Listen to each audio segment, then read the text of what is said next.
Hi అండి. అందరికీ నమస్కారం. Welcome to my channel. ఈ వీడియోలో ఏపీ ప్రభుత్వ ఉద్యోగులకు మరియు పెన్షనర్లకు పీఆర్సీ మరియు ఐఆర్‌లపై ఫిబ్రవరి 22న మహాధరణ. దీనికి సంబంధించిన పూర్తి వివరాలు ఈ వీడియోలో తెలుసుకుందాము. వీడియో అయితే ఎక్కడ గాని స్కిప్ చేయకుండా ఎండ్ వరకు చూసేయండి. అప్పుడే ఇన్ఫర్మేషన్ పూర్తిగా అర్థమవుతుంది. అలాగే వీడియో చూస్తున్న ప్రతి ఒక్కరు వీడియోకైతే లైక్ చేయండి ఫ్రెండ్స్. ఈ వీడియోని తోటి ఉద్యోగ, పెన్షన్ మిత్రులతో అయితే షేర్ చేయండి. కొత్తగా మన ఛానల్ చూస్తున్న వారు ఇంకా ఎవరైనా సబ్స్క్రైబ్ చేసుకున్నట్లయితే వెంటనే మన ఛానల్‌ని సబ్స్క్రైబ్ చేసుకోండి. దీని ద్వారా నేను చేసే లేటెస్ట్ వీడియోస్ అన్నీ మీ వరకు రీచ్ అవుతాయి. ఇక ఆలస్యం చేయకుండా వివరాల్లోకైతే వెళ్ళిపోదాము. ఫ్రెండ్స్, ఇక విషయానికొచ్చినట్టయితే ఆంధ్రప్రదేశ్ రాష్ట్ర వ్యాప్తంగా పనిచేస్తున్న లక్షలాది మంది ప్రభుత్వ ఉద్యోగులు మరియు ఉపాధ్యాయులు తమ న్యాయమైన హక్కుల కోసం మరోసారి సమరశంఖం పూరిస్తూ ఉన్నారు.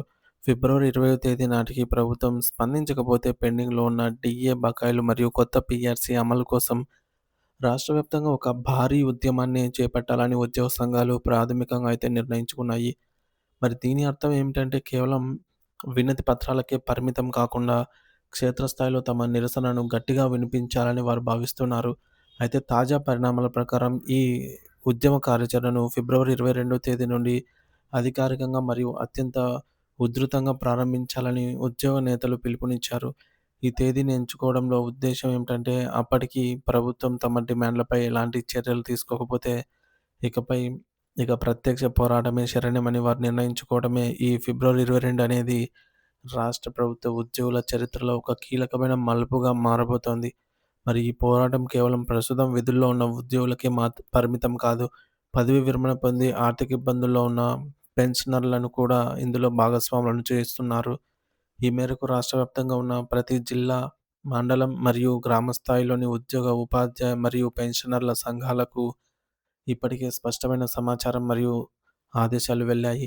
ప్రతి ఒక్కరూ ఈ పోరాటంలో పాల్గొని తమ గళాన్ని బలంగా వినిపించాలని ఇప్పటికే విస్తృతమైన ప్రచారం నిర్వహిస్తున్నారు. మరి ఇక్కడ ప్రధానమైన అసంతృప్తికి కారణం ఏమిటంటే ఎన్నికల సమయంలో మరియు ప్రభుత్వం కొలువుదీరిన ప్రారంభంలో ఇచ్చిన హామీలు నెరవేరకపోవడమే. అధికారంలోకి వచ్చిన వెంటనే 12వ వేతన సవరణ సంఘాన్ని ఏర్పాటు చేస్తామని, అంతేకాకుండా కొత్త వేతనాలు వచ్చే వరకు ఆర్థిక ఊరటగా మధ్యంతర భృతి ఐఆర్ ప్రకటిస్తామని ప్రభుత్వం స్పష్టమైన హామీ ఇచ్చింది. ఈ హామీలను నమ్మి ఉద్యోగులు ఎంతో ఆశతో ఎదురుచూశారు. కానీ నెలలు గడుస్తున్నా ఆ దిశగా అడుగులు పడలేదు. దురదృష్టవశాత్తు ఇప్పటి వరకు ప్రభుత్వం నుండి ఐఆర్ పెంపుపై కానీ, పీఆర్సీ కమిషన్ నియమించడంపై కానీ ఎటువంటి అధికారిక ప్రకటన వెలువడలేదు. ఒక వేతన సంఘం తన నివేదిక ఇవ్వడానికి చాలా సమయం పడుతుంది కాబట్టి, ఆలోపు కనీసం ఐఆర్ అయినా ఇస్తే తమ కుటుంబాల ఆర్థిక పరిస్థితి మెరుగుపడుతుందని ఉద్యోగులు భావించారు. కానీ ప్రభుత్వం నుంచి ఎటువంటి కదలిక లేకపోవడంతో ఉద్యోగుల సహనం నశించింది. ఆందోళన బాట పట్టారు వారు. ఈ మేరకు ఆందోళన బాట పట్టాలని నిర్ణయించుకున్నారు. కాబట్టి ఈ నేపథ్యంలో ప్రభుత్వ తీరుతో విసిగిపోయినటువంటి వివిధ ఉద్యోగ సంఘాలన్నీ ఇప్పుడు తమ విభేదాలను పక్కన పెట్టి ఏకతాటిపైకి రావాలని పిలుపునిచ్చాయి.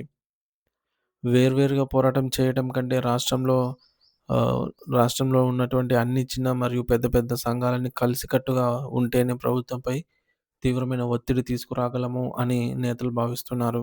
యూనియన్ల మధ్య ఐక్యత పెరిగితేనే ఉద్యోగుల హక్కులను కాపాడుకోగలమని, లేదంటే ప్రభుత్వం తమ డిమాండ్లను మరింత కాలం తొక్కిపెట్టే అవకాశం ఉంది అని అయితే వారు హెచ్చరిస్తున్నారు. మరి ప్రస్తుతం ఉన్న పరిస్థితుల్లో మరిన్ని రోజులు వేచి చూడటం వలన ప్రయోజనం లేదని భావించిన కొన్ని కీలక ఉద్యోగ సంఘాలు ఫిబ్రవరి 22ని తమ పోరాటానికి ముహూర్తంగా అయితే నిర్ణయించుకున్నాయి. ఈ ఉద్యమం కేవలం ఒక నగరం లేదా ఒక జిల్లాకే పరిమితం కాకుండా రాష్ట్రంలోని 26 జిల్లాల్లో ఏకకాలంలో మొదలు కావాలని వారు ప్రణాళికలు సిద్ధం చేశారు. కలెక్టరేట్ల ముట్టడి, నిరసన ప్రదర్శనలు మరియు వినతి పత్రాల సమర్పణ వంటి కార్యక్రమాలతో ప్రభుత్వాన్ని హెచ్చరించాలని వారు భావిస్తున్నారు. మరియు ఉద్యోగుల నుండి వస్తున్నటువంటి ఈ తీవ్రమైన హెచ్చరికల నేపథ్యంలో ప్రభుత్వం ఇప్పుడు ఆత్మరక్షణలో పడింది. ఫిబ్రవరి 22 కంటే ముందే ప్రభుత్వం ఏదైనా సానుకూల ప్రకటన చేసి ఉద్యోగులను శాంతిపరుస్తుందా? లేక యథావిధిగా మౌనం వహిస్తుందా? అనేది ఇప్పుడు మిలియన్ డాలర్ల ప్రశ్నగా మారింది. ప్రభుత్వ పెద్దలు ఇప్పటికే ఉద్యోగ సంఘాల నేతలతో సంప్రదింపులు జరిపే అవకాశం ఉందని, ఈ వివాదానికి ఒక సామరస్యపూర్వక పరిష్కారం కనుగొంటారని కొందరు ఆశిస్తూ ఉన్నారు.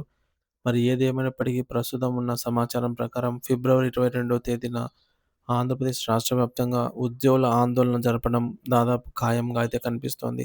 తమ న్యాయమైన బకాయిలు చెల్లించే వరకు ఐఆర్ ప్రకటించే వరకు మరియు 12వ పీఆర్సీపై స్పష్టత ఇచ్చే వరకు వెనక్కి తగ్గేది లేదని ఉద్యోగ లోకం స్పష్టం చేస్తోంది.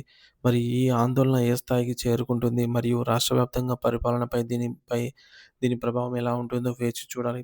తమ కుటుంబాల భవిష్యత్తు కోసం, తమ కష్టార్జితానికి తగ్గ ఫలితం కోసం ఉద్యోగులు చేస్తున్నటువంటి ఈ పోరాటం ఎలాంటి ఫలితాలను ఇస్తుందో అన్నది ఇప్పుడు రాష్ట్ర వ్యాప్తంగా చర్చనీయాంశంగా మారింది.